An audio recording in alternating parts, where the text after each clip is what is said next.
안녕하세요. 하나님 나라 2PM의 박성희 자매입니다.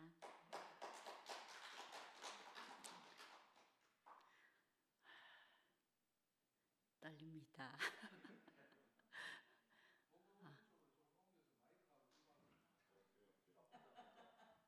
됐습니까?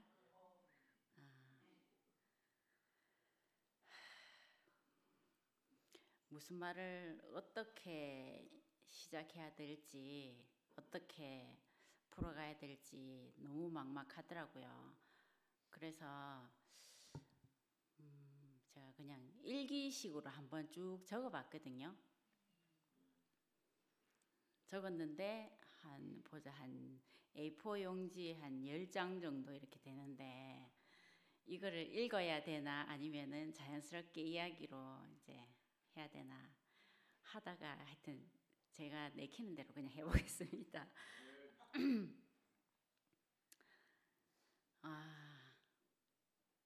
마음이 경건해지는 거예요. 처음에 딱 일기를 쓰려고 하니까. 이제 인생의 한 절반을 살았거든요. 100세 인생이라 치면. 그래서 지나온 제 인생을 한번 정리를 해본다 생각하고 한번 적어봤거든요. 나의 창세기, 나의 태초.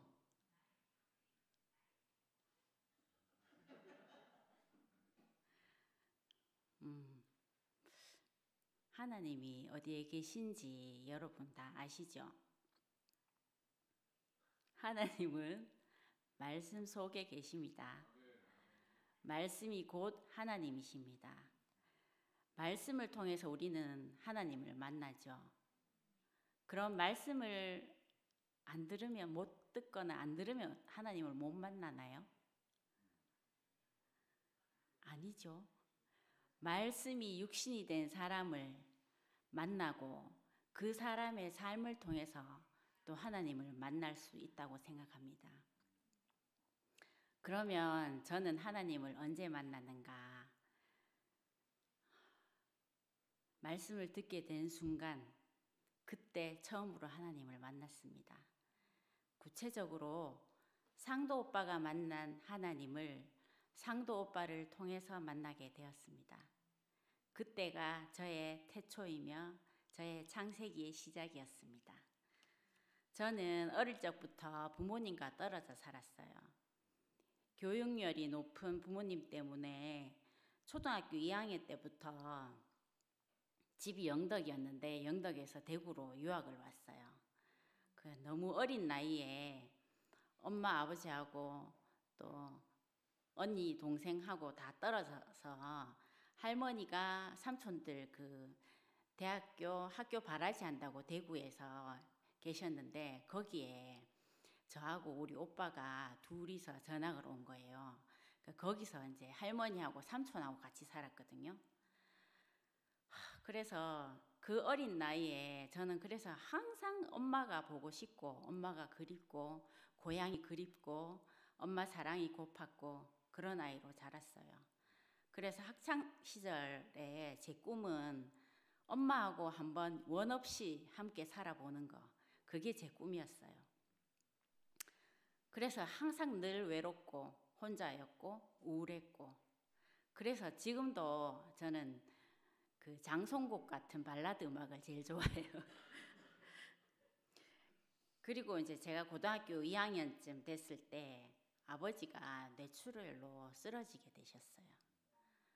그래서 그때는 이제 우리 사남매가 다 전학을 와서 대구에서 자취를 하고 있었는데 아버지가 이제 편찮으시면서 엄마하고 아버지가 우리 자취방에 오셔가지고 같이 살게 됐어요. 그래서 이제 아버지가 편찮으신데도 저는 이제 엄마하고 같이 살게 되었다고 해서 너무 기뻤거든요. 근데 이제 가까이서 이제 아버지가 뇌출혈로 쓰러지시고 왼쪽 팔다리가 마비가 되고 뇌신경이 손상되니까 했던 말씀 또 하고 또 하고 또 하고 옆에 있는 사람을 진짜 못 살게 굴었거든요. 그것 때문에 엄마가 했던 그 고생은 우리 가족들이 겪어야 했던 그 어려움은 말도 다 못해요.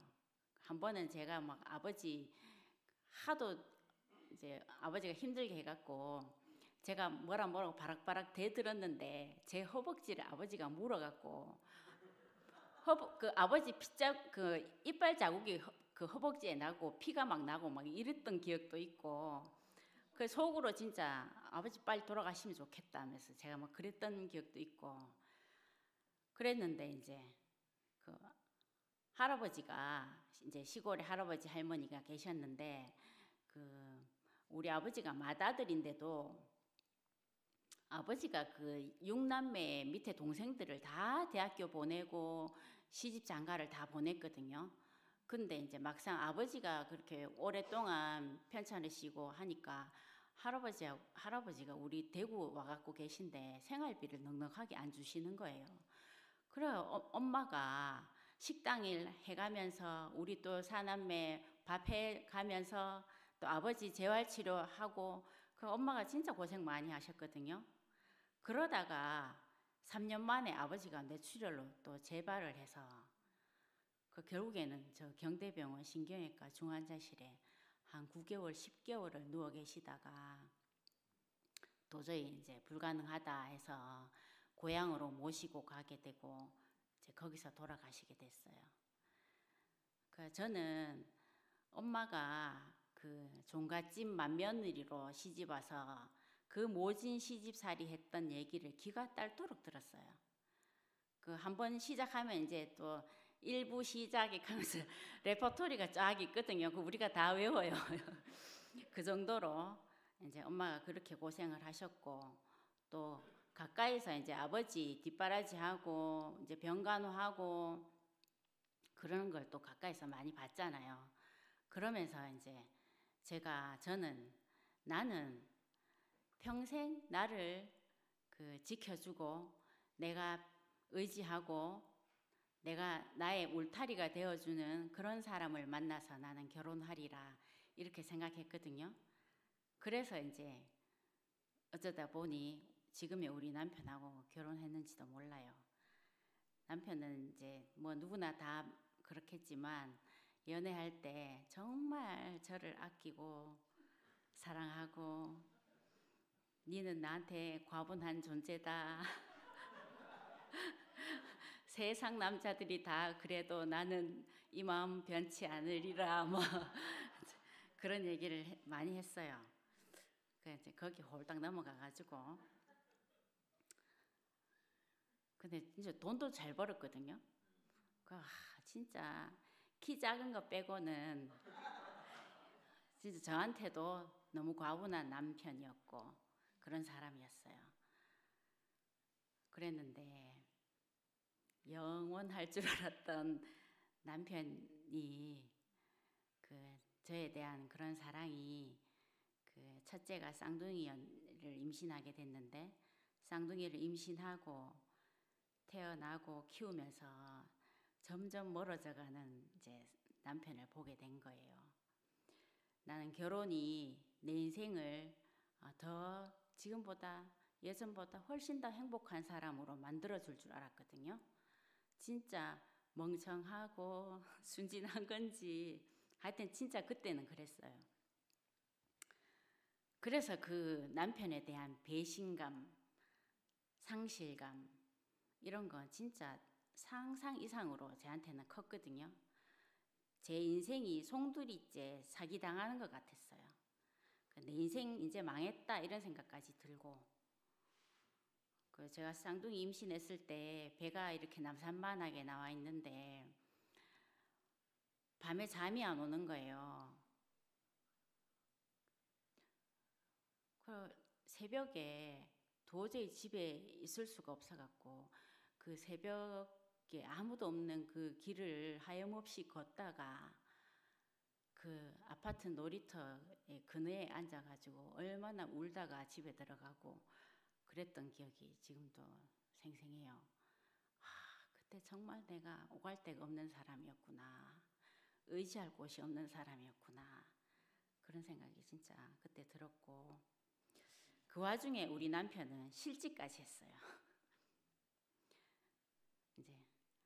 아이들이 자라면서 이제 남편에 대한 고민이 이제 아이들에게까지 이어졌거든요. 이 아이들을 내가 낳긴 낳았는데 어떻게 책임을 져야 될지, 이 아이들을 어떻게 키워야 될지, 내가 사랑이 있기는 있는 건지, 사랑이 있으면 이 사랑을 내가 아이들한테 어떻게 줘야 될지 아무것도 모르겠는 거예요. 내 주위에는 진짜 내 이 고민을 털어놓을 때가 아무도 없었거든요. 그런 어른이 하나도 없었어요. 모든 게 희미하고 막막하고 진짜 땅이 혼돈하고 공허하며 흑암이 깊음 위에 있고 하나님의 신은 수면 위를 운행하시니라. 딱 그 상태였어요. 하나님을 알지 못했더라면 나는 내 인생이 그 남편 잘못 만나서 재수 없는 인생, 저주받은 인생, 허무한 인생, 그게 인생이다 이러면서 이제 유행가 노래 틀어놓고 소주 한잔 마시면서 마음을 달래고 이제 또 뭐 내일 또 되면은 또 새해가 떴으니까 또 이렇게 저렇게 또 살아가는 거지 뭐. 그게 다지 뭐. 그게 인생이지 뭐. 이제 그렇게 살았을 거예요. 그런데 그런 저한테 말씀의 씨가 떨어진 거예요. 처음에는 호세오치 서점에서 상도 오빠 그 자녀 교육 강의를 들었고 나중에는 오빠 집에서 일주일에 한 번씩 성경 모임을 했거든요. 호세오치 강의는 오빠하고 또 오빠 주위에 있는 그 언니들의 삶이 도대체 어떤 건지 너무너무 궁금하게 만들었어요. 도대체 저 그때는 오빠한테 아저씨라고 그랬거든요. 도대체 저 아저씨는 뭐라고 저 언니들이 맨날 저래 몰려가면서 저렇게 따라다니나, 뭐가 저렇게 즐겁나, 세상에 고민이라고는 하나도 없는 그런 사람들처럼 보였어요. 그 상도 오빠가 강의에서 이제 하는 얘기, 주로 이제 경석 언니 가출 사건 얘기하잖아요. 그럴 때마다 저는 들을 때마다 새롭고 들을 때마다 감동이고 은혜였어요.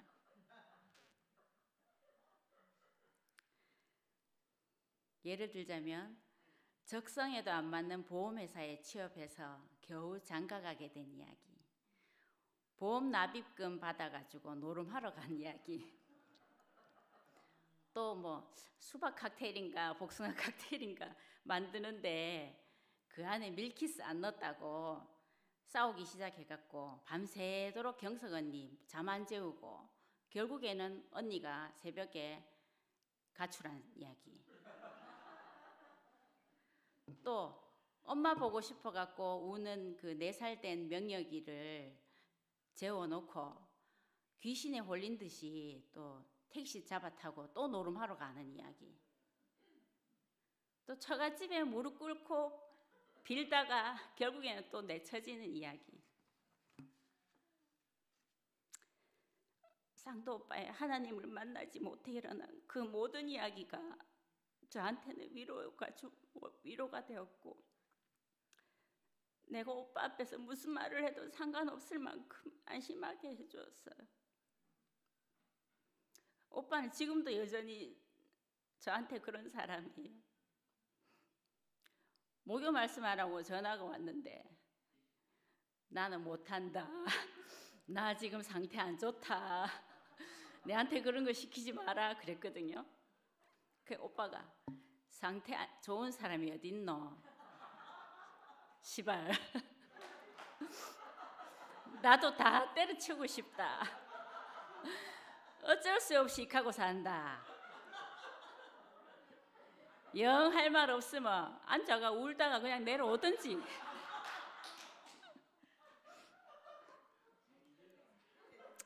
울다 그냥 내려가는 건 쉽잖아요.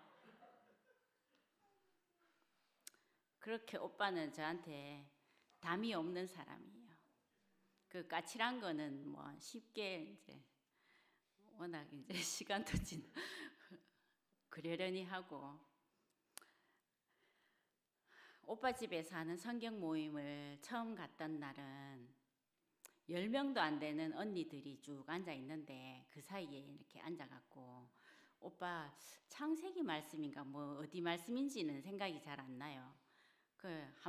처음 왔으니까 뭐라도 한번 얘기해봐라 이러는데 제가 뭔 얘기했는지 기억이 하나도 안 나요.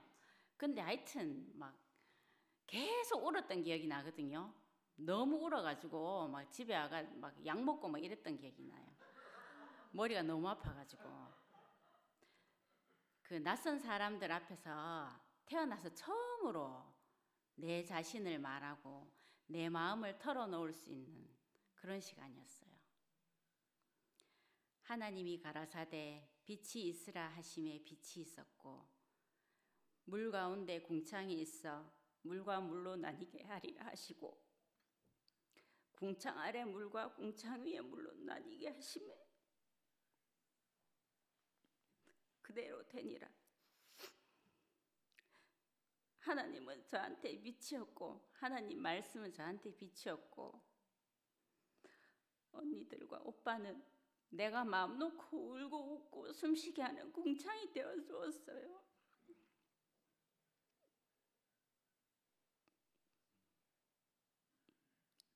내가 어쩌다가 태어나서 어찌하다 결혼을 하고 그냥 저냥 살다가 죽는 게 인생이겠거니 그렇게 생각할 수밖에 없는 게 그냥 내 삶이었는데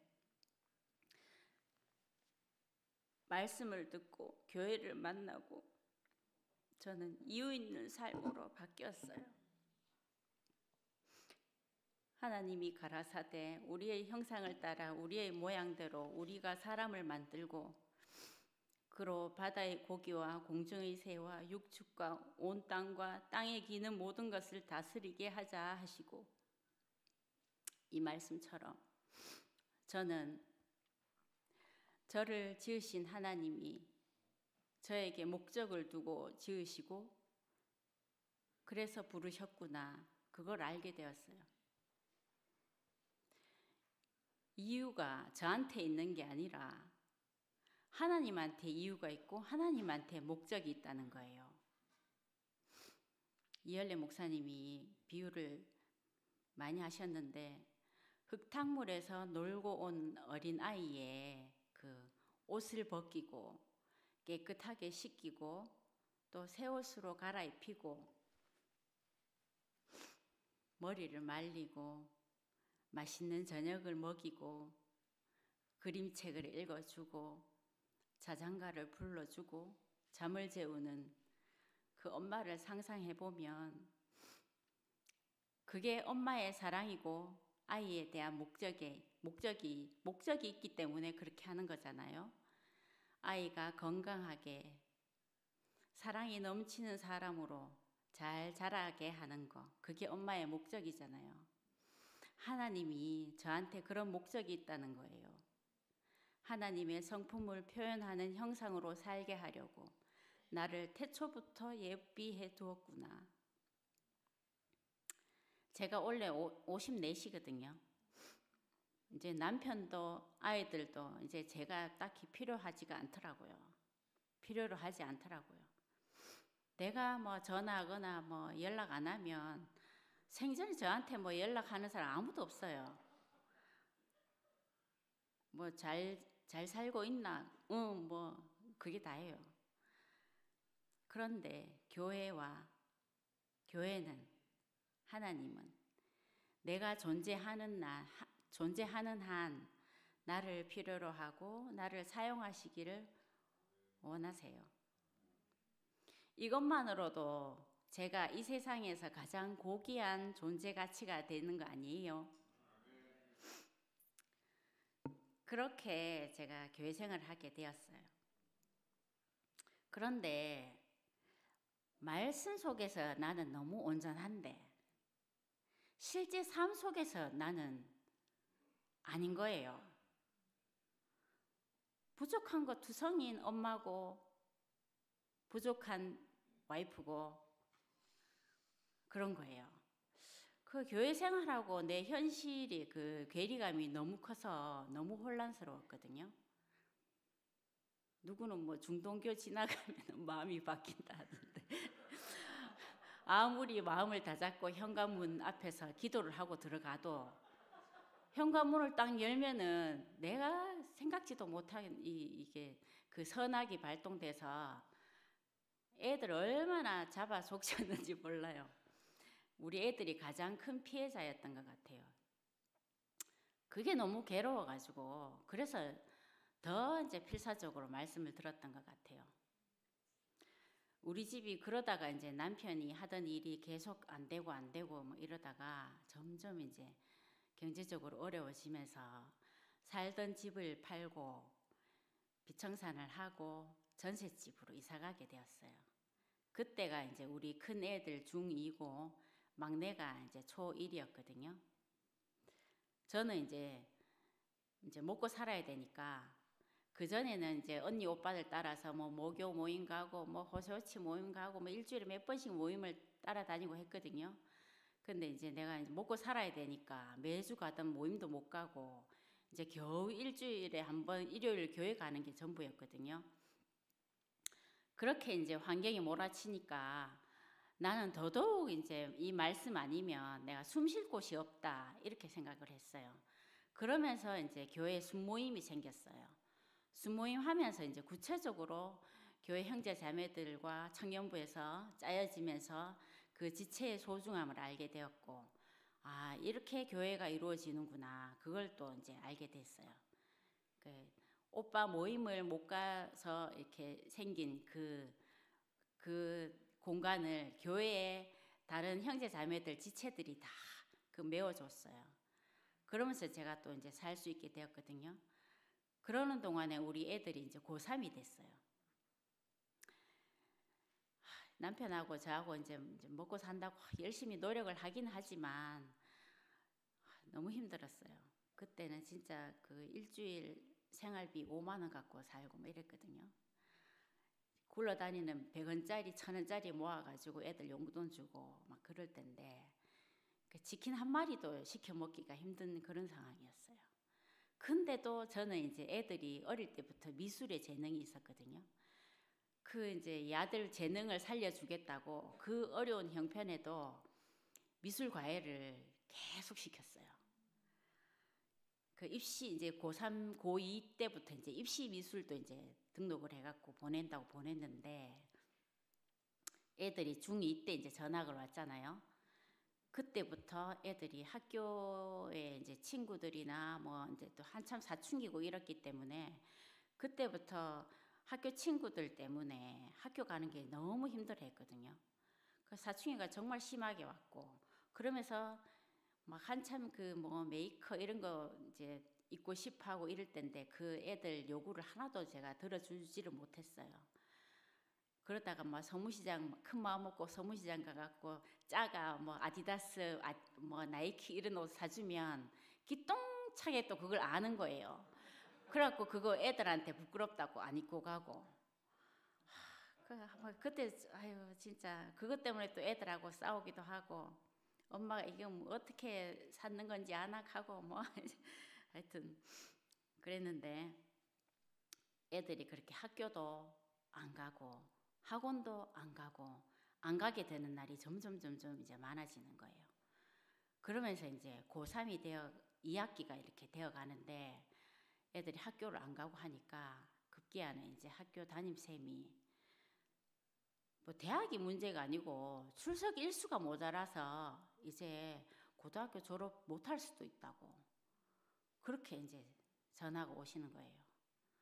그 학교에 상담도 하러 다니고 애들도 데리고 쌤하고 같이 또 얘기도 하기도 하고 뭐 했는데 그게 잘 안 되더라고요. 막 어르고 달래고 뭐 어떨 땐 협박까지 해갖고 아침마다 애들 학교 문 앞까지 태워주고 교문 안에 들어가나 안 들어가나 확인하고 그러고 제가 집에 돌아오고 이랬거든요. 그랬는데 아이들이 제가 이제 가는 걸 저거는 저거대로 내가 가는 걸 확인하고 다시 교문 안에 들어갔다가 다시 되돌아서 나와갖고 제가 출근하고 집에 없잖아요. 그러면 집에 들어오고, 아니면 또 내가 출근하기 전이라서 집에 있으면 집에 옥상에 올라가 있다가 제가 출근하기를 기다렸다가 내려오고 이러는 거예요. 그걸 나중에 알았어요. 나중에 저들이 얘기를 해갖고 알았거든요. 한 번은 옥상에 빨래를 넣으려고 이제 올라갔는데 옥상 벽에 그림이 그려져 있는 거예요. 그 분명히 이게 우리 애들이 그린 그림 같은 거예요. 이 그림 언제 누가 그렸어? 하니까 그때 집에 엄마 때문에 못 내려가고 옥상에서 엄마 피해갖고 숨어 있을 때 그렸다는 거예요. 그 그림을 보고 제가 얼마나 가슴이 미어졌는지 몰라요. 엄마가 얼마나 엄마 그렇게 애를 쓰는데 우리가 학교 안 가고 다시 집에 돌아와갖고 여기 숨어 있는 거 엄마가 알게 되면 얼마나 속상할까? 엄마가 또 얼마나 걱정을 할까? 이 생각을 했을 거 아니에요? 그 추운 데서 그 옥상에서 떨고 그렇게 그 그림을 그리고 있었을 딸을 생각하니까 너무 가슴이 아팠어요. 학교에서 이제 출석 일수 이제 뭐 30일 남았습니다. 뭐 15일 남았습니다. 카운트를 세면서 선생님이 계속 전화가 왔어요. 이럴 바에야 그냥 자퇴를 하는 게 낫다. 자퇴를 하세요. 이제 계속 그 얘기를 하는 거예요. 그러면서 이제 내가 더 이상 이제 할 수 있는 건 없구나. 나는 정말 이제는 아무것도 할 수 없는 사람이구나. 그걸 알게 됐어요. 출석 일수가 모자라서 고등학교를 졸업을 못해도 이제 정말 어쩔 수 없겠구나. 누가 이거 알면은 내가 쪽팔려서 어떡하지? 교회는 갈 수 있을까? 그런 생각도 많이 했었는데 내가 그렇게 그냥 부끄러운 엄마여도 상관없겠다. 지금의 나와 지금의 우리 아이들을 내가 그냥 받아들여야 되겠다. 이런 생각을 하게 되었어요. 하나님 하실 수만 있으시다면 이 잔이 지나가게 하옵소서. 그러나 나의 뜻대로 마옵시고 아버지 뜻대로 하십시오. 이 말이 절로 나오더라고요. 근데 희한하게 그 말을 하는데 내가 지금까지 지고 있던 모든 짐이 한순간에 날아가는 것 같은 느낌이 들었어요.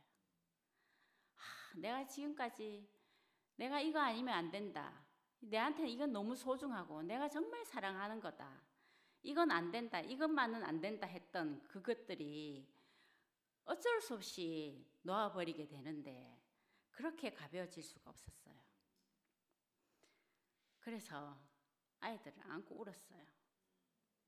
아이들이 학교 가야 되는 시간인데 내가 또 엄마가 또 와갖고 깨우고 학교 가라 하는가 싶어서 이제 누워갖고 눈도 안 뜨고 이렇게 있는 거예요. 아이들을 안고 제가 울면서 너희들 이제 엄마 때문에 고생 그만해라. 이제 안 해도 된다. 학교 안 가도 된다. 고등학교 졸업장 못 받아도 괜찮다. 그냥 엄마 앞에 딸로 이렇게 살아주기만 해도 되겠다. 엄마 너희들이 그래도 살아있어서 정말 마음고생 많이 했을 텐데 나쁜 마음 안 먹고 이렇게 살아있어줘서 너무 고맙다. 그렇게 얘기했어요. 그러면서 기쁜 마음으로 자퇴서를 쓰려고 학교에 갔어요. 제가 그때 소망약국에 일을 하고 있을 때였거든요. 엄마가 점심시간에 학교에 갈 테니까 너희들 학교 교실에 못 들어가겠으면 상담실에 있어라. 엄마가 거기 가겠다. 거기서 자퇴서 쓰자. 이제 이렇게 얘기를 했어요. 그러면서 이제 점심시간에 점심 안 먹었을 것 같아서 이제 제가 애들 도시락을 준비를 해갖고 상담실에 갔어요. 가니까 상담쌤하고 이제 애들하고 이렇게 앉아 있는데 애들이 표정이 좀 밝은 거예요. 이 무슨 분위기지 이랬는데 거기 상담 선생님이 놀라운 말씀을 하시는 거예요. 학교에는 담임 선생님들은 잘 모르는데 자퇴하려고 하는 애들을 위해서 숙려기간이라는 게 있대요. 우리 이혼하기 전에도 숙려기간이 있잖아요. 자퇴하는 애들한테도 숙려기간이라는 게 있다는 거예요. 네 요만큼 기간을 줄 테니까 그때까지 다시 한번 곰곰이 생각해봐라.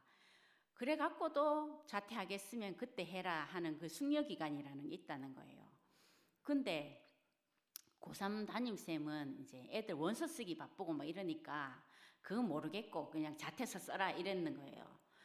그래서 그 기간이 한 7주 정도 되는데 이 기간에는 학교에 안 가도 출석 인정이 된다는 거예요.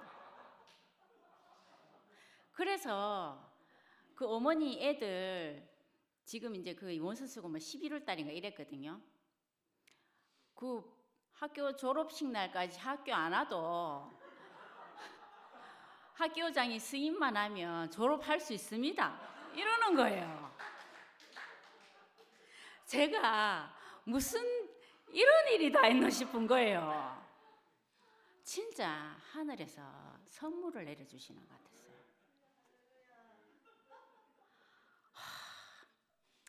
진짜 저는 아이들과 남편을 통해서 그 저한테 주어진 이 환경을 통해서 철저하게 제 인생의 자리를 알게 되었거든요. 와, 어떻게 내한테 하필이면 내한테 이런 시련이 있을까 그랬는데 내가 말씀을 듣고 알아차릴 가장 적합한 환경을 조성해 주신 것 같았어요. 하나님은 절대로 가기 싫은 자리까지 가게 하시고 결국에는 말씀에 굴복하게 하시고 결국에는 감사하게 하시는 분인 것 같아요. 그렇게 해서 저는 제 아이들은 무사히 졸업을 하게 됐어요. 졸업식 날 교회 언니하고 친구, 동생들이 다 함께 축하해 주러 왔어요. 서울대 합격했는 것보다 더 기뻤어요. 그래가지고 다 같이 그 뷔페 데리고 가갖고 진짜 잔치를 했거든요. 그렇게 저는 저대로 그 십자가를 경험한 것 같아요. 근데 그러고 보니까 교회에는 다들 각자의 그 십자가를 지고 그 높이 달린 노뱀으로 그렇게 서 있는 것 같았어요. 교회는 그런 공동체인 것 같았어요. 하나님은 저에게 생명이시고 위로자이십니다. 진짜 아무한테도 말할 수 없고 아무도 모르는 그 외로움, 혼자인 것 같을 때, 그 어두운 방 안에서 혼자 울고 있을 때 하나님은 조용히 말씀으로 찾아오셔서 내 눈물을 걷어가시고 다시 살 수 있는 힘을 주셨어요. 그렇게 교회 생활이 잘 흘러갔어요. 그러다가 이제 코로나가 터졌어요. 교회를 못 가게 됐어요.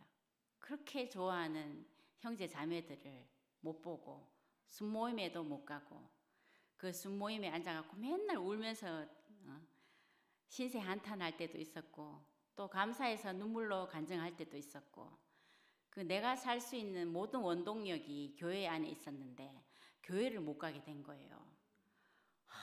이래갖고 어떻게 살겠노 막 이랬거든요. 그렇게 답답했는데 시간이 지나니까 일요일날 집에 있는 게 너무 좋은 거예요.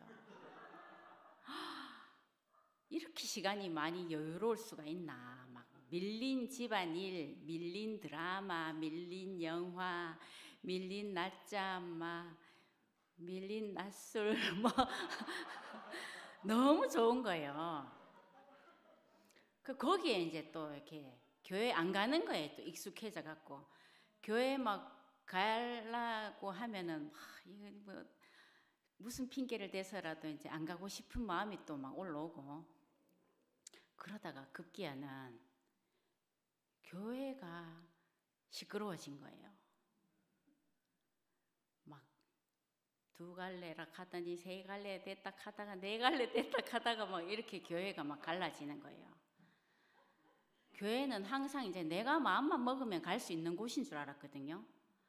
근데 뭐 내가 낮잠 자고 뭐 드라마 보고 뭐 이러는 사이에 교회가 산산조각이 난 거예요. 교회가 왜 이렇게 됐는지 막 저도 잘 이제 지금도 뭐 이렇게 거기서 얘기하는데 그 잘 모르겠어요. 근데 잘 모르는 얘기는 뭐 안 하는 게 낫잖아요.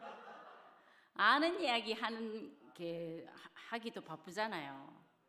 제가 지금 통합병동에 3교대 근무를 하는데 뭐 나이트 근무하고 뭐 이틀 쉬고 출근해 가면은 막 어제 아래 막 제가 기저귀 갈아주고 했던 할머니 할아버지가 돌아가시고 없어요.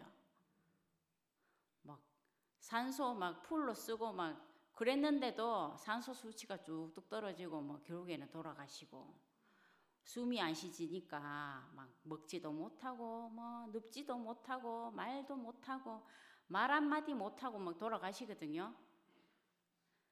한치 앞을 모르는 게 인생이다. 바람 앞에 촛불이다. 그러잖아요. 감사할 것만 얘기해도 시간이 모자라는 인생이에요. 할 수 있는 것만 해도 빠듯한 인생. 제가 이렇게 말씀 준비를 하는데 이런 말이 막 이렇게 나오는 거예요. 제가 이런 사람이 아니었거든요. 그냥 다 가물가물해져 갔어요. 드라마 보면서. 내가 받은 은혜, 내가 받은 감사, 첫 자리, 또 내가 본 십자가 자리, 다 이런 게 너무 분명하긴 했는데 가물가물해져 갔거든요. 그냥 뭐 좋아하는 사람 만나고 교회 오고 뭐 그냥 이렇게 살아도 뭐 이래도 되지 뭐 그렇게 또 뭐 애를 써야 되노 막 이런 생각을 하고 살았는데, 또 그렇게 사니까 또 좀 심심해지는 거예요. 교회 와갖고 이렇게 방송실에 있거나 이렇게 뒤에 앉아 있으면 매번 나와서 이제 감사하다고 이렇게 간증하시는 분들이 있잖아요. 동참이 잘 안 되는 거예요.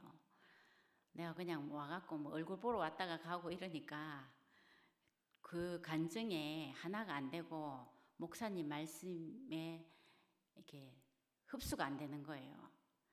그랬었는데 이제 상도 오빠가 갑자기 간증을 하라 하고 또 관정해라 하더니 또 갑자기 사회를 발악하고 뭐 이러는 거예요. 제가 계속 이렇게 상도 오빠 따라온 자매들이 줄줄이 계속 간증하고 이제 남은 사람이 이제 내 밖에 없겠구나 이렇게 생각하고 조마조마하게 있었는데 결국에는 또 내가 해야 되나, 내 상태가 지금 드라마 봐야 되는데 내가 이런데 맹숭맹숭하게 무슨 할 말이 있겠노 이렇게 했는데, 말씀 준비를 하면서 이 지나온 내가 그 교회 지금 우리 애가 이제 원래 21이니까 20년 가까이 됐거든요. 그 지나온 그 교회 생활, 그 교회의 형제 자매들과 함께 했던 이 생활들을 쭉 생각을 해보니까 잊고 있었던 이 감사함이 얼마나 이렇게 가득 차는지, 그러면서 하나님이 내게 주신 목적이 무엇이었는지 다시 새롭게 와닿는 거예요. 승목이가 항상 인생은 온전하고 완전하다, 지으신 이의 목적 안에서, 이 말씀처럼 참 이 말씀 안에서 온전히 안식하게 하는 주님을 찬양합니다. 끝이에요.